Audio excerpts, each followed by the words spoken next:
إن الحمد لله نحمده ونستعينه ونستغفره ونعوذ بالله من شرور أنفسنا ومن سيئات أعمالنا من يهده الله فلا مضل له ومن يضلل فلا هادي له وأشهد أن لا إله إلا الله وأشهد أن محمدا عبده ورسوله أرسله بالحق بشيرا ونذيرا أما بعد فإن خير الحديث كتاب الله وخير الهدي هدي محمد صلى الله عليه وسلم تعملون عليم. محترم حضرات، پردہ نشین خواتین، ماں اور بہنوں، نوجوان ساتھیوں، چھوٹے بچوں، تمام تعریفیں اللہ تعالیٰ کے لیے ہیں جو ہم تمام کا خالق ہے، مالک ہے. اسی اللہ نے مجھے اور آپ کو بتلایا ہے کہ اس دنیا میں کیا حلال ہے، کیا حرام ہے. اسی اللہ تبارک و تعالیٰ نے حلال چیزوں کی فہرست بھی بتا دی اور کہا احل لکم، تمہارے لیے سمندر کا شکار حلال کیا گیا. یعنی بالکل ساری چیزیں تفصیل سے اللہ تبارک و تعالیٰ نے بتا دی. اس اللہ کا بے انتہا شکر و احسان ہے. پھر درود و سلام ہو میرے اور آپ کے پیارے نبی محمد مصطفیٰ صلی اللہ علیہ وسلم پر، جنہوں نے بڑی تفصیل کے ساتھ یہ چیزیں بتلا دی. آپ اللہ کے احکام کو مفصل بیان فرماتے تھے، تفصیل کے ساتھ بیان فرماتے تھے، اور یہاں تک کہا لیلھا کنہارھا، میں نے ایسی شریعت تمہارے سامنے رکھ دی جس میں کوئی کنفیوژن نہیں، کوئی شبہ نہیں، کوئی ڈاؤٹ نہیں، کوئی سر پیٹنے کی ضرورت نہیں. شریعت بالکل کلیئر ہے، صاف ہے. وَمَن يَتَّقِ اللَّهَ يَجْعَلْ لَهُ مَخْرَجًا، لیکن شرط ہے کہ اللہ سے ڈر کر جو چلے گا اللہ اس کے لیے راستے کھول دے گا. دوستو عزیزو، ماں اور بہنوں، میں نے قرآن مجید کی ایک آیت آپ کے سامنے تلاوت کی. دراصل اس آیت کا تعلق ایک بڑے حدیث سے ہے. ابو ہریرہ رضی اللہ تعالی عنہ اس حدیث کے راوی ہیں. حدیث صحیح ہے. عبد الرحمن بن صخر، جن کا نام ہے الدوسی، ابو ہریرہ رضی اللہ تعالی عنہ کہتے ہیں اللہ کے نبی صلی اللہ علیہ وسلم، میرے اور آپ کے پیارے نبی محمد مصطفیٰ صلی اللہ علیہ وسلم نے ارشاد فرمایا ان اللہ طیب لا يقبل الا طیبا، بے شک اللہ تعالیٰ بالکل پاک ہیں. پاک کا کیا مطلب ہے؟ اللہ تبارک و تعالیٰ کے اسماء والصفات، اللہ تعالیٰ کے سارے نام اچھے ہیں. وَلِلَّهِ الْأَسْمَاءُ الْحُسْنَى فَادْعُوهُ بِهَا وَذَرُوا الَّذِينَ يُلْحِدُونَ فِي أَسْمَائِهِ، اللہ تعالیٰ کے اچھے اچھے نام ہیں، ان ناموں کا وسیلہ لے کر دعائیں کرو. اللہ سے رزق مانگتے ہو تو کہو یا اللہ تو رزاق ہے، مجھے رزق عطا کرو. اپنے خاندان کے جھمیلوں جھگڑوں سے نجات چاہتے ہو، بیوی میں کھٹپٹ ہو گئی ہے، بچوں سے نافرمانی کا اندیشہ ہے، تو اللہ کے اچھے اچھے نام لے کر دعا کرو کہ یا اللہ تو فتاح ہے، یا اللہ تو وکیل ہے. حسبنا اللہ ونعم الوکیل. لوگ دنیا کے وکیلوں کے پیچھے بھاگتے ہیں، ہم اسی وکیل کو جانتے ہیں. حسبنا اللہ ونعم الوکیل، جو سارے معاملے سلجھا دیتا ہے، جو ساری بگڑی بنا دیتا ہے، اس اللہ کو یاد کرو. یہ اچھے اچھے نام ہیں. ان اللہ طیب، اللہ تبارک و تعالیٰ طیب ہے. اچھے ناموں کو یاد کرو.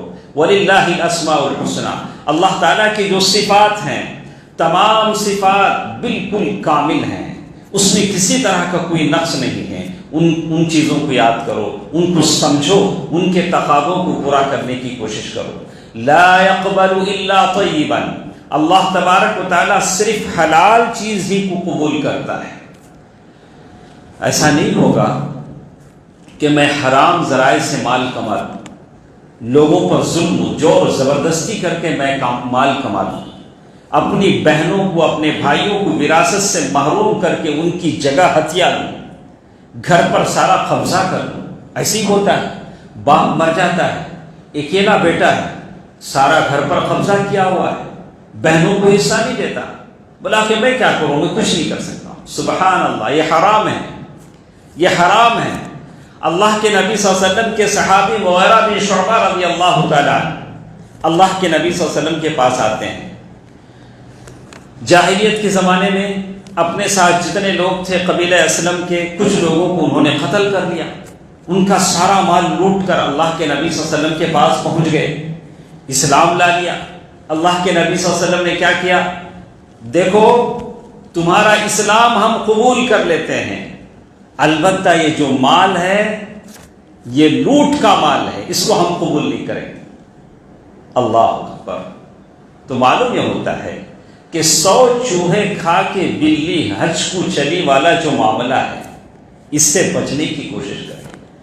بھلے مفتی فتویٰ دے دے، وَإِنْ أَفْتَاكَ الْمُفْتُونَ، فتویٰ دینے والے فتویٰ دے دے کہ یہ کاروبار حلال ہے، یہ جو تم نے کیا یہ حلال ہے، لیکن حلال نہیں ہو سکتا۔ کسی مفتی کا فتویٰ حرام کو حلال نہیں کر سکتا۔ وَإِنْ أَفْتَاكَ الْمُفْتُونَ، اللہ کے نبی صلی اللہ علیہ وسلم کے خادم ہیں، اللہ کے نبی صلی اللہ علیہ وسلم کی سواری کو کجوا وہ سیٹ باندھتے ہیں، نبی اکرم صلی اللہ علیہ وسلم کے سواری کو چارہ کھلاتے ہیں، اچانک کوئی تیر آتا ہے، شہید کیسے ہوتا ہے؟ اللہ کے نبی صلی اللہ علیہ وسلم کے جانور کو چارہ کھلا رہا ہے، اچانک کوئی تیر آتا ہے، جان نکل جاتی ہے، لوگ کیا کہیں گے؟ لوگ اللہ نبی کے جانور کو چارہ کھلا رہا تھا، تیر سے مر گیا، شہید ہے، شہادت کا صحابہ نے کہا اللہ کے نبی صلی اللہ علیہ وسلم نے فرمایا کہ نہیں، بھلے نبی کے جانور کو چارہ کھلا رہا تھا، بھلے نبی کا خادم تھا، بھلے نبی کے کام کاج کرتا تھا، الشملہ، لیکن وہ شملہ جو اس نے مال غنیمت میں چرایا تھا وہ آگ بن کر اسے جلا رہا ہے۔ سبحان اللہ۔ میں تمام لوگوں سے کہوں گا جو کسی کا حق ہتھیا چکے ہیں، کسی کے حق پر انہوں نے قبضہ کر لیا ہے، پہلے بہنوں کا حق ہو، بھائی کا حق ہو، باپ کا بیٹوں کا حق ہو یا بیٹوں کا باپ کا حق ہو، اس سے پہلے کہ لوگ آج دھڑا دھڑ مر رہے ہیں، ظہر کی نماز کے لیے لوگ آ رہا ہے اپنے پیروں پر، عصر کی نماز کو اس کا جنازہ مسجد میں آ رہا ہے، اس سے پہلے اپنا حق وہ دور کر لے۔ چلیے ہم سنتے ہیں اللہ کے نبی صلی اللہ علیہ وسلم کی وہ حدیث، ان اللہ طیب لا يقبل الا طیبا۔ اللہ کے نبی صلی اللہ علیہ وسلم نے کہا کہ اللہ اچھے چیزوں کو قبول کرے گا، حرام سے دولت کما لو پھر اس کے بعد صدقہ و خیرات کرنے لگو تو اللہ اس کو قبول نہیں کرے گا۔ جہاں سے وہ مال آیا ہے اس کو وہی جانا ہے، اس کو وہی جانا ہے۔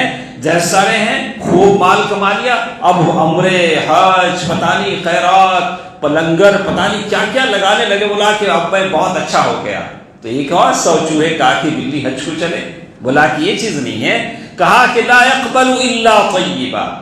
اور پھر اللہ کے نبی صلی اللہ علیہ وسلم فرماتے ہیں کہ ان اللہ امر المؤمنین، اللہ تعالیٰ مومنوں کو حکم دیتا ہے۔ مومن کون ہے؟ آپ ہے اور میں ہوں، یا اللہ تعالیٰ کے وہ سارے مسلمان مومن بندے ہیں انشاءاللہ، سب کو اللہ تعالیٰ کا حکم ہے۔ بما امر بہ المرسلین، اللہ تعالیٰ نے رسولوں کو جو حکم دیا، کیا حکم دیا؟ یا ایھا الرسل کلوا من الطیبات واعملوا صالحا، اے رسولو حلال چیزیں کھاؤ، کلوا من الطیبات، پاک چیزوں سے کھاؤ، پاک کمائی سے کھاؤ، وَعْمَلُوا صَالِحًا، نیک عمل کرو، انی بما تعملون علیم، جو کچھ تم کر رہے ہو میں اسے جان رہا ہوں۔ اللہ تعالیٰ نے یہی حکم نبیوں کو دیا۔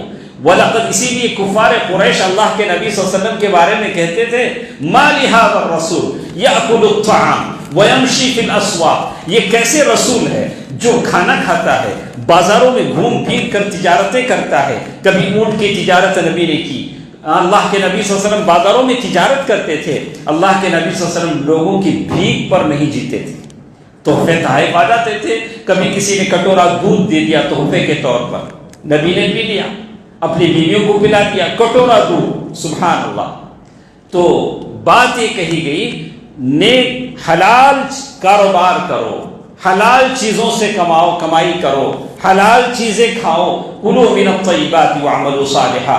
پھر نبی کریم صلی اللہ علیہ وسلم نے ایک آدمی کا ذکر کیا، ثم ذکر، پھر اللہ کے نبی صلی اللہ علیہ وسلم نے ایک آدمی کا ذکر کیا، یطیل السفر، بڑے لمبے سفر پر ہے، اشعث اکبر، اس کے بال پراگندہ ہیں، اور وہ اللہ تعالیٰ سے دعا کر رہا ہے یا مطعمہ حرام ملبسہ حرام مشربہ حرام فأنا یستجاب لہ، کہہ رہے ہیں کہ اس کا کھانا حرام کا ہے، اس کا پینا حرام کا ہے، اس کے پہنے کپڑے حرام کے ہیں، اب اس کی دعا کیسے قبول ہو سکتی ہے؟ رجل یطیل السفر اشعث اکبر ملبسہ حرام مشربہ حرام ملبسہ حرام، وہ کہہ رہا ہے، رب کی دہائی دے رہا ہے، لیکن کیسے قبول ہو؟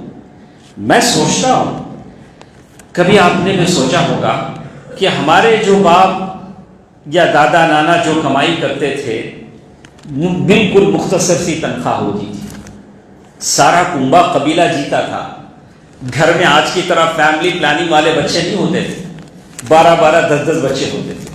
آج تو زمانہ فیملی پلاننگ کا زمانہ ہے، مختصر، ہم دو ہمارے دو، اب تو وہ بھی تو چلا گیا، اب تو عجیب عجیب زمانے میں لوگ جیتے ہیں۔ اللہ نے اسی سے منع کیا وَلَا تَقْتُلُوا أَوْلَادَكُمْ خَشْيَةَ إِمْلَاقٍ، ہم لوگ تو سنجیدگی سے اگر اللہ اولاد پیدا کرنے لگے تو یہ سارے کفر کے قلعے مسمار ہو جائیں، یہ لوگ ہم اور بھی چیخنے چلانے لگے اگر مسلمان سنجیدگی سے اللہ کے اس وعدے پر یقین رکھے۔ دوستو عزیزو، پہلے سارا کنبہ جی لیتا تھا، اکیلے ایک آدمی کی کمائی ہوتی تھی، سارے گھر والے جیتے تھے۔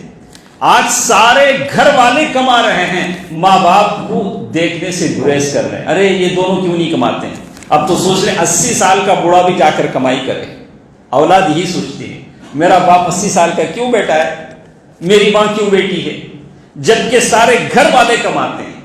یہ بے برکتی، یہ مصیبتیں، یہ بیماریاں اسی کا نتیجہ ہے کہ حرام کے ذرائع سے کمائی ہو رہی ہے۔ لقمہ، ایک نوالا جو میرے منہ میں جا رہا ہے، آپ کی منہ میں جا رہا ہے۔ آپ سوچیں وہ زمانے میں جیسے کہا کہ جب مرد گھر سے باہر نکلتا تو دہلیز پر بیوی ٹہرتی اور کہتی کہ دیکھو ہم فاقے پر صبر کر سکتے ہیں، بھوک پر صبر کر سکتے ہیں، لیکن گھر میں جب آنا تو حرام کا نوالا لے کر نہیں آنا۔ سبحان اللہ، اس زمانے کی عورتیں اپنے شوہروں سے کہتی تھی کہ میں اور بچے بھوک سے بلک سکتے ہیں، صبر کر سکتے ہیں، لیکن حرام پر نہیں صبر کر سکتے۔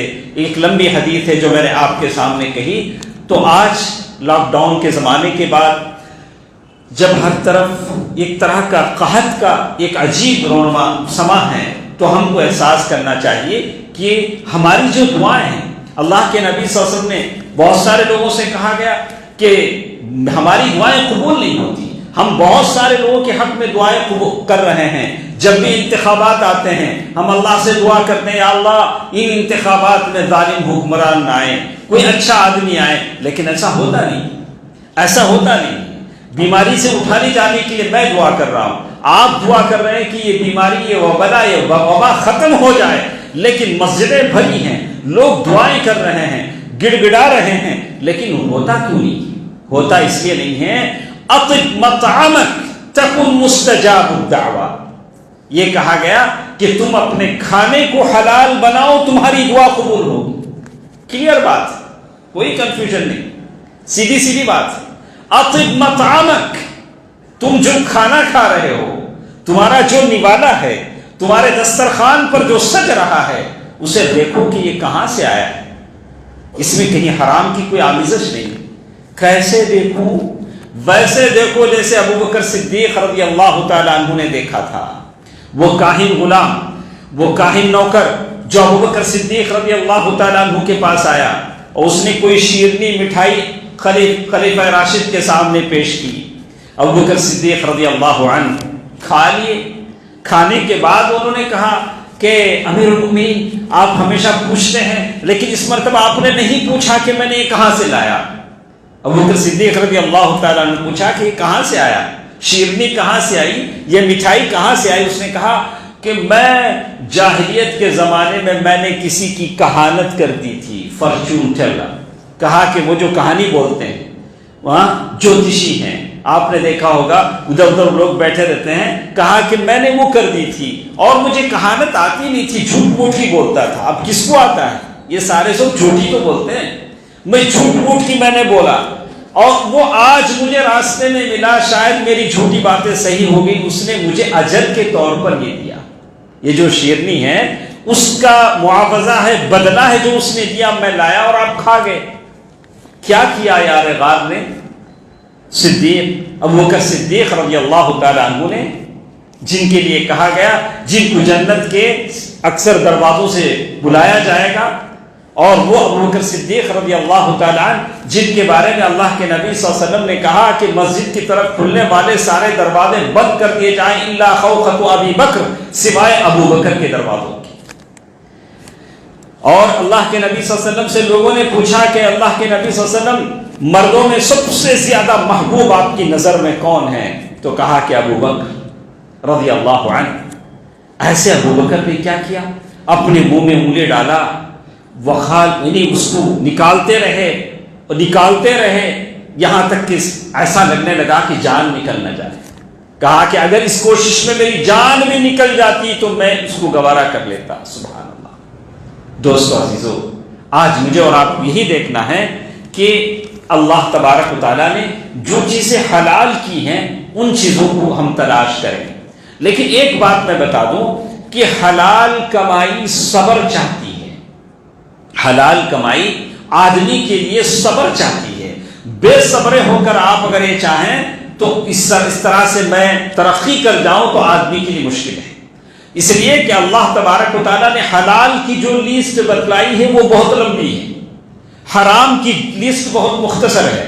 لیکن شیطان کا کرشمہ یہ ہے کہ وہ حلال چیزوں کو چھوڑ دے کے حرام ہی پر جاتا ہے. تو ایک صاحب نے بڑی اچھی مثال دی، مجھے بڑا اچھا لگا. بولا کہ یہ گورنمنٹ کے گوڈاؤنس ہوتے ہیں، بڑے بڑے گوڈاؤنس ہوتے ہیں جہاں اناج کے تھیلے رکھے جاتے ہیں، تو وہاں چوہے ہوتے ہیں. اگر ایک چوہا بھی کھانے لگے تو سارا گوڈاؤن کم ہے. کب تک کھائے گا چوہا؟ لیکن چوہا کیا کرتا ہے؟ وہی چوہا پکڑنے کی بون میں آ کے وہ کھانے کی کوشش کرتا ہے. نتیجہ کیا ہوتا ہے؟ پکڑا جاتا ہے، پکڑا جاتا ہے. اللہ نے جو حلال کیا ہے، جو حلال چیزیں دنیا میں ہیں، آدمی اس کو تلاش کرے. اور حلال کی بڑی فہرست بتائی گئی. اور اللہ تبارک و تعالیٰ نے، میں ایک بات اچھی طرح بتاتا ہوں کہ دوسرے بہت سارے ٹاپکس پر ہم توجہ دیتے ہیں، لیکن یہ حلال و حرام کا اتنی ضرورت ہے اس موضوع کی، اس کو سمجھنے کی. عمر بن خطاب رضی اللہ تعالی عنہ مدینے کے بازار میں اعلان کروا دیتے تھے کہ جس کو تجارت کاروبار کی سمجھ نہیں ہے، فقہ نہیں ہے، وہ ہمارے بازار میں نہ آئے. کیا کہا؟ جو جانتا نہیں ہے کہ کیا حلال ہے کیا حرام ہے وہ ہمارے بازار میں تجارت کرنے کے لیے نہ آئے. تو آپ کو سمجھنا چاہیے کہ کون سا کاروبار، کون سی چیز، کون سی کمائی حلال ہے، کون سی چیز حرام ہے. اگر نہیں جانتے ہیں تو آپ علماء سے پوچھیں. فاسألوا اہل الذکر ان کنتم لا تعلمون. اسی لیے اللہ تبارک و تعالیٰ نے قرآن مجید میں سب سے بڑی آیت اسی سے متعلق بیان کی، حلال و حرام کے تعلق سے، حلال کمائی کے تعلق سے. قرآن کی سب سے بڑی آیت اسی سے متعلق ہے جس کے بارے میں ہم غفلت برتتے ہیں. آج ہم میں سے کتنوں کو پتا ہے، کتنوں کو پتا ہے کہ ہمارے برتنوں میں جو نوالے آتے ہیں، ہمارے حلق کے نیچے جو گھونٹ کا پانی اترتا ہے، جس میں کتنا حلال ہے. میرے نبی صلی اللہ علیہ وسلم نے فرمایا کہ ہر وہ جسم جو حرام کے نوالے سے پلتا ہے اس کی بہترین جگہ جہنم ہے. اللہ اکبر. تو معلوم یہ ہوا کہ وہ جنت میں تو وہ جسم جائے گا نہیں. چلو اللہ نے اگر اس کو معاف کر دیا تو اس جسم کو جلایا جائے گا جو حرام کی جسم سے پلا ہے، اور پھر اللہ تبارک و تعالیٰ اس کا دوسرا جسم اللہ تبارک و تعالیٰ پیدا کریں گے. تو معلوم یہ ہوتا ہے کہ آدمی ان تمام چیزوں کو جانے کہ کیسے وہ حلال کمائی کر سکتا ہے اور کیا اس کے اصول و ضوابط ہیں جس کے ذریعے سے وہ حلال کمائی اختیار کر سکتا ہے. تو اللہ کے نبی صلی اللہ علیہ وسلم نے حدیث میں پوری طریقے سے بتا دیا، ان الحلال بین وان الحرام بین وبینہما امور مشتبہات. کہا کہ حلال واضح ہے، حرام واضح ہے، کلیئر ہے، اس کے بیچ میں کچھ مشتبہات چیزیں ہیں. آپ کاروبار ہی کرنا چاہتے ہیں، تجارت ہی کرنا چاہتے ہیں، ایسی چیزوں کا کاروبار کریں جس کو آپ اچھی طرح جانتے ہیں۔ تو اس سے معلوم ہوتا ہے کہ حلال کمائی حاصل کرنا کتنا ضروری ہے۔ دنیا میں جینا ہے، دنیا میں جینے کے لیے آپ کو کمائی کرنی پڑے گی۔ ایسا تو نہیں ہوگا کہ میں گھر بیٹھے رہوں ساری چیزیں، اب تو آسمان سے کوئی دسترخوان نازل ہو، یہ تو سوال نہیں ہے۔ آپ کو محنت کرنی پڑے گی، جیسے میرے نبی صلی اللہ علیہ وسلم اور صحابہ کرام محنت کرتے تھے، اور اللہ تبارک و تعالیٰ نے بعض صحابہ کو اتنی دولت دی، کہا کہ میں زمین سے مٹی بھی اٹھاتا تو وہ سونا ہو جاتی، کہ مطلب اللہ تعالیٰ نے اتنی برکت ان کو دی۔ دعائیں بتلائی گئی، اللہم اکفنی بحلالک عن حرامک واغننی بفضلک عمن سواک۔ آپ پیارے نبی صلی اللہ علیہ وسلم نے جو دعائیں بتلائی ہیں اس دعاؤں کو کریں تاکہ اللہ تبارک و تعالیٰ آپ کی روزی روٹی میں برکت دے۔ تو معلوم یہ ہوتا ہے کہ حلال کمانا اس لیے ضروری ہے کہ وہ آپ کی دعائیں قبول ہونے کا نتیجہ ہے۔ آپ کی اور میری دعائیں حلال کمائی سے قبول ہوں گی، اور حلال کمانا اس لیے ضروری ہے کہ حرام نوالا میرے جسم پر اثر کرتا ہے۔ جو جسم حرام کھاتا ہے وہ حرام کاری ہی کرے گا، وہ نیکی کی طرف نہیں جائے گا، اچھی سوچ اس کے دماغ میں نہیں آئے گی، خیر کرنے کا جذبہ اس کے دماغ میں نہیں پیدا ہوگا۔ اس لیے میں نے ایک صاحب سے کہا، وہ ان کا نام محب الرحمان ہے، میرے پاس آئے، کہا کہ میرے ابا بینک کے ملازم ہیں، سارا پیسہ بینک کا ہے، اور میں کیا کروں؟ میں ان کے گھر جاتا ہوں، کبھی چائے پینے تک میری طبیعت گوارا نہیں کرتی ہے، اس لیے کہ میں دیکھتا ہوں کہ وہ سارا سود ہی کا پیسہ ہے، سود ہی کا پیسہ ہے۔ بڑے علماء کا فتویٰ ہے کہ اللہ کے نبی صلی اللہ علیہ وسلم نے مدینے کی یہودیوں سے، مدینے کی جو یہودی تھے ان سے معاملات کیے ہیں، لیکن اکثر علماء یہی کہتے ہیں کہ آدمی کو اس آدمی سے بچنا چاہیے جس کی ساری کمائی سود کی ہے، جس کی ساری کمائی حرام کی ہے۔ تو آخر میں ایک بات میں آپ کے سامنے کہوں گا کہ وہ کیا ذرائع ہیں جس سے آدمی بچ سکتا ہے۔ بہترین چیز، بہترین کمائی ہاتھ کی محنت ہے۔ اللہ کے نبی صلی اللہ علیہ وسلم نے ان کی تعریف کی ہے، اور سارے جو ٹیکنیکل یہ ہیں، کمانے کے آلات ہیں، یہ سارے کے سارے حلال ذرائع سے ہیں۔ اللہ تبارک و تعالیٰ اس میں برکت دے گا، آدمی اس کی کوشش کرے۔ اور اسی کی طرح کہا کہ ایک چیز جو ہم نے کہا کہ یہ سود کی جتنی شکلیں، انٹرسٹ کی جتنی شکلیں، بھلے کسی بھی شکل میں آئے۔ ایک حدیث آپ کو یاد ہوگی، حدیث میں اللہ کے نبی صلی اللہ علیہ وسلم نے فرمایا کہ حدیث صحیح ہے کہ قیامت کے قریب سود وڈی اتنا پھیلے گا، اتنا پھیلے گا، اکثر لوگ اس میں مبتلا ہو جائیں گے، یا جو مبتلا نہیں ہوں گے یا کم از کم ان کو اس کی غبار، ڈسٹ یعنی دھول لگے گی۔ تو اس سے لوگوں نے کہا کہ یہ جو نئے نئے انداز ہیں، سود کے جو انٹرسٹ کے جو نئے نئے انداز ہیں، اس سے اگر آپ بچ سکتے ہیں تو بچیں۔ ایسا نہیں ہے کہ ضرورت کے نام پر، ضرورت اس کی کوئی حد نہیں، آپ جاتے رہیں گے وہ چیز ہوتی رہے گی۔ اتنی ضرورتیں نہ بڑھا دی جائیں کہ حرام کے دروازے کھل جائیں۔ جتنا آپ حلال کے حدود میں جی سکتے ہیں، اللہ تعالیٰ کے حدود کو نہ توڑیں، ضرورت کے نام پر ہر چیز میں اپنے آپ کو آلودہ نہ کر دیں، اپنے آپ کو اس میں شامل نہ کر دیں۔ اسی طرح حرام کی جو چیزیں ہمارے کمائی میں مل جاتی ہیں، تو علماء نے کہا کہ عدم اخراج الزکات، بہت سارے ہیں جو زکات دینے سے پیچھے ہٹ جاتے ہیں اور اس کے لیے ہیلے بہانے تلاش کرتے ہیں۔ ابھی تو لاک ڈاؤن کا زمانہ تھا، ابھی تو زکات نہیں ہے، بہت سارے بہانے تو مل جاتے ہیں، اور وہ پیسہ آپ کی کمائی میں شامل ہو جاتا ہے۔ آپ کے اچھے پیسے میں اگر وہ غلط پیسہ آ جاتا ہے تو پھر آپ کا پیسہ خراب ہو جاتا ہے۔ تو اس کے لیے ہیلے بہانے تلاش کرنا، جو پیسہ زکوٰۃ کا ہے اسے روک کے اپنے لیے خرچ کرنا، یہ بھی حرام کی کمائی ہے۔ اس کا اثر آپ کی زندگی پر اور ہمارے بچوں پر اور ہمارے اعمال پر اس کا اثر ضرور پڑے گا۔ جو اللہ کا حق ہے اسے ادا کرنے کی کوشش کریں۔ اور اسی طرح کہا عدم دفع رواتب العمال، آپ کے پاس جو لوگ کام کرتے ہیں، آپ کے پاس جو ملازمین ہیں، کسی بہانے سے آپ ان کی تنخواہ روکتے ہیں یا ان کو آپ تنخواہ کم دیتے ہیں، وہ پیسہ پھر آپ اپنے کمائی میں شامل کرتے ہیں، تو آپ نے حرام شامل کیا۔ وہ اس کا حق، اسے آپ اسے دیں. اگر آپ اسے نہیں دیتے ہیں تو یہ حرام ہے. ایک آخری چیز تفصیل ہے, انشاءاللہ پھر کبھی ہم سنیں. کہا مثل الغنی. ایک اور چیز جو میں آپ کو بتاؤں گا, کسی بہانے آدمی قرض لے لیتا ہے اور لیکن جب قرض دینے کی باری آتی ہے تو نمبر بدل لیتا ہے. آج کل ہمارے پاس ایسی ہوتا ہے, لوگ فری سم دیتے ہیں, قرض دار فون کرے گا اس لیے ہم نمبر بدل لیتے ہیں. 1 2 3 کتنے نمبر آدمی بدلے گا؟ اللہ کے پاس تو نمبر ہے, اللہ تعالیٰ کے پاس تو ہمارا نمبر ہے. جب وہاں سے بلائے گا تو یہاں کا رتی وہاں کا ہتی, بڑا کہ وہاں بہت دینا پڑتا ہے. اللہ کے پاس اس سے پہلے کہ اللہ لے تم ابھی دنیا میں دے دو. مثل الغنی, اللہ کے نبی صلی اللہ علیہ وسلم فرمایا کہ مالدار آدمی لوگوں کو ٹھکا دیتا ہے, لوگوں کو دھوکا دے دیتا ہے, لوگوں کے قرضے کہتا کہ نہیں, کہتا ہے کہ آسان بات ہے, یجمان نہیں. لوگ کیا بولتے ہیں, یجمان باہر گئے, وہ یجمان کبھی اندر آتے نہیں.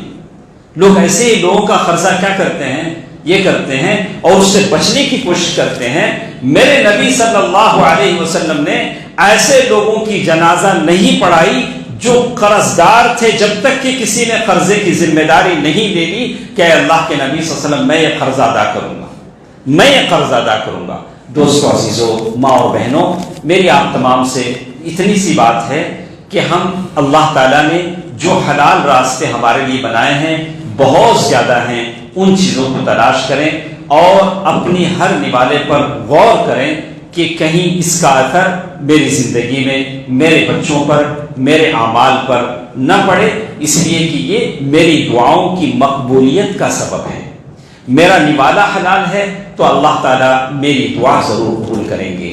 اور جتنے لوگ میری آواز سن رہے ہیں, جتنے میرے ساتھ بیٹھے ہیں, آپ ایک پیپر لے کر بیٹھیں, قلم لے کر بیٹھیں, لکھیں کہ آپ کے اقربا میں, آپ کے خاندان میں, آپ کے خونی رشتوں میں کس کس کا حق آپ پر ہے یا حق آپ نے نہیں دیا ہے.